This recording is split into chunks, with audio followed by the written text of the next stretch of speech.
Hey friends, Ash here with Gents. Hope you're doing really well. Got a fragrance review for you guys today, and yeah, I'm shooting inside again. I've actually been building this room out and turning it into a fragrance room. So I've got some built-in shelves back here, more over there, more behind the camera, more over there. Showed a little bit of it on a YouTube story not that long ago, but it's coming along, as you can see. So today we're gonna be taking a look at this one right here, Montblanc Legend Eau de Parfum. Did a first impression on this one not that long ago. Now it's time for the full review. So like always, we're gonna take a look at the presentation and I'll break this one down, let you guys know what I think about it. So let's jump into this.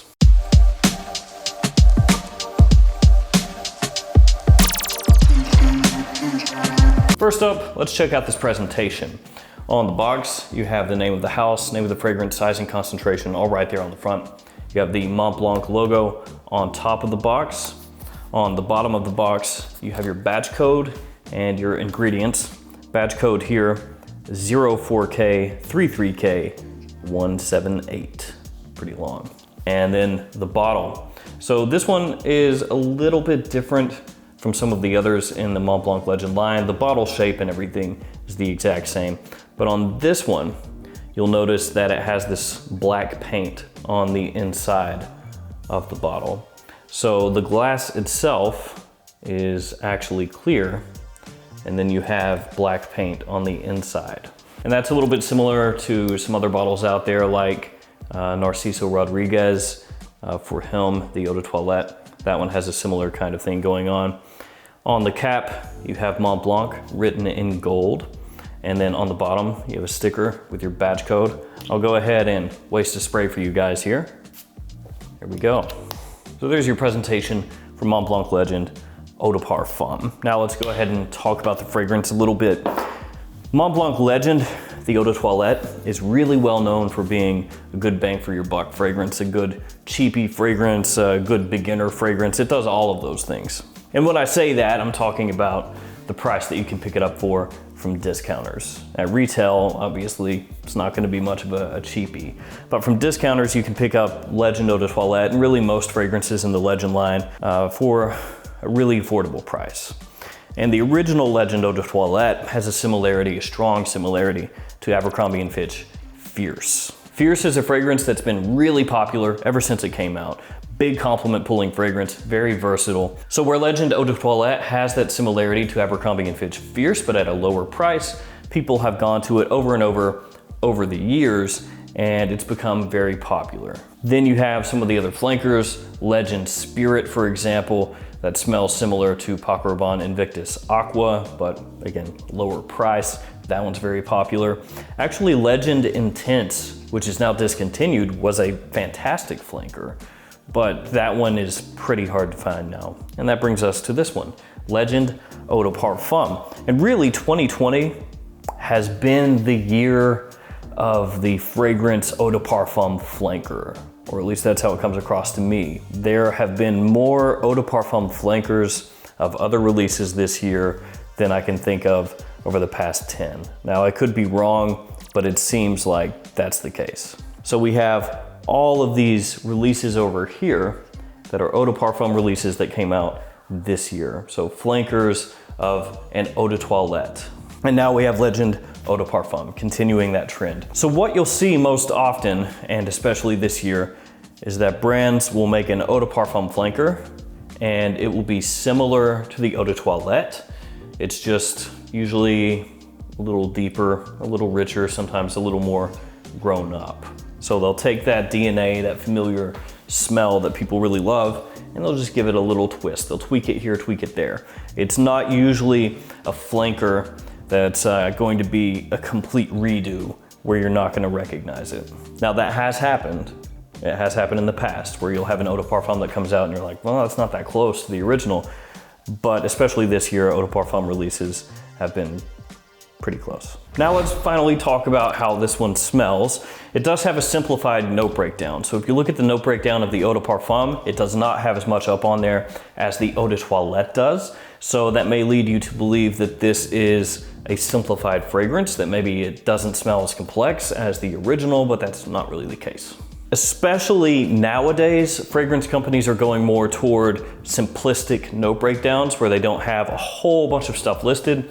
They really just put in what they want you to pick out of the fragrance for easier marketing. This one opens up similar to the Eau de Toilette, which means it opens up a little similar to Abercrombie & Fitch Fierce, but not as sweet. So the sweetness here toned down a little bit. You do get some bergamot in there, so you get some citrus sweetness, freshness, but it's reined in. You have more of a focus on the woods here initially and the violet leaf. And while lavender, geranium, and apple are all missing from the note breakdown of this fragrance as compared to the Eau de Toilette, I do pick up facets of those notes in this scent. Through the mid, this one smells really, really nice. It's kind of a lightly sweetened wood with some little floral touches in there. Now let me be clear, the floral notes in here are supporting notes. It's more of a nuance, and I would think that the majority of people that smell this are not going to pick out anything that smells to them like a flower. So keep that in mind. And through the opening and the mid, it also has a really nice aromatic facet to the fragrance. What I mentioned before about a lot of eau de parfum fragrances being more mature versions, richer, deeper versions of their eau de toilette counterpart rings true here. That's what this is. And into the dry down, I actually pick up a considerable amount of oak moss. Now, not a hyper realistic smelling oak moss, but still oak moss in the base of this scent. And that kind of lays a base for all the other notes to sit on top of. And you also get a little light touch of clean earthiness, if that makes any sense, and a little bit of leather the longer it stays on your skin. So the easiest way to break this one down is that it's a more grown-up version of Legend Eau de Toilette. Like I said, a little deeper, a little richer, a little more mature. Between the two, the Eau de Toilette and the Eau de Parfum, if I could pick just one for myself, all things being equal, I would take the Eau de Parfum. I think overall it's a better scent. That being said, if you're younger and you're looking for a cheaper fragrance, go with the Eau de Toilette. It's gonna serve you better. Once this hits discounters, I think this one is the one to own between the two. There is redundancy though. They are pretty similar. Again, this one is a slight tweak from the Eau de Toilette. It's not a massive overhaul. So while this one smells really nice, does have a compliment factor, and is, in my opinion, an improvement over the Eau de Toilette, I think you should wait until it hits discounters, unless you're just a really big fan of the Legend line, then go ahead and pick it up. Or if you go into a store, you spray it on, you smell it, and you really like it, go ahead and pick it up. It's a very versatile fragrance, very wearable, very likable. Just keep in mind everything I just said. Montblanc fragrances are usually heavily discounted when they do hit discounters, so that's when I think you should pick this one up. Even though I picked this up at retail, I'm not disappointed. It's really solid. Let's talk about the performance really quickly. In terms of longevity, 7+ hours, so a little bit above average for me and definitely better than the Eau de Toilette. In terms of projection, best in the first hour to hour and a half, slightly above average during that time frame. Not a beastly fragrance, but still a solid performer. In terms of when I would wear this one, this is nearly a year-round fragrance.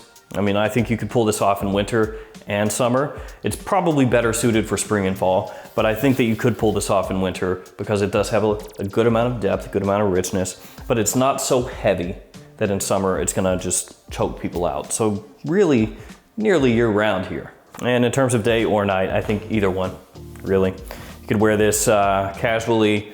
It's an office-safe fragrance as well. You could wear this on a date. I mean, yeah, you could wear it about anywhere. Maybe in a really formal situation or a more serious business situation, I would go for something else, but it's got, like I said before, a ton of versatility. So those are my thoughts on Legend Eau de Parfum. Overall, an improvement for me personally over the Eau de Toilette, but because of the house and because I know how heavily these are discounted once they hit discounters, that's gonna be my suggestion to you. Also, be aware there is redundancy between the Eau de Toilette and this one. Don't go into this expecting some huge departure, some huge change. It's more tweaks than anything. If you have smelled this one, let me know what you think about it, or alternatively, let me know your favorite from the Montblanc Legend line, because I know it does have a lot of fans out there. Maybe it's Legend Intense. That one, for the longest time, was my favorite, and of course, that's the one that got discontinued. All right, guys, it's gonna do it for me. Thanks for hanging out with me today. Thanks for all your support. Stay safe out there, and I'll see you guys tomorrow with another fragrance video. See you guys.